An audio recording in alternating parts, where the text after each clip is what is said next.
Hello mga kamami, another day, another vlog. Nakaraan pa nga ang video na to at ngayon lang nakapag-voice over.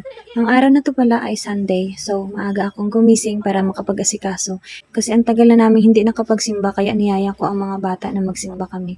Pagkatapos namin magbihis, sinuotan ko na rin ng sapatos si Achilles. Nakikita sa mga mata nila na excited silang lumabas ng bahay dahil siguro sa minsan lang kami nakakalabas. At pagkatapos ang kanyang kuya naman dahil basa pa ang kanyang sapatos, sinuotan ko na muna ng sandals.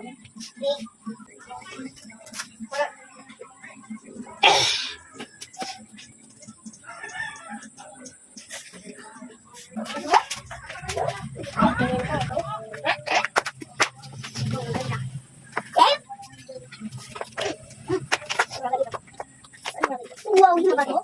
Hindi ko naman ito. Tani? Wow.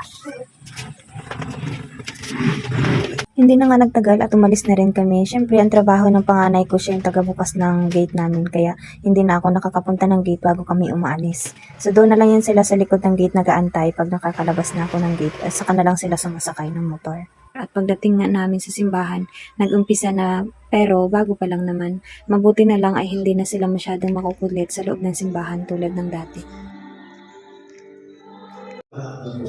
Una-una, lahat po tayo ay mga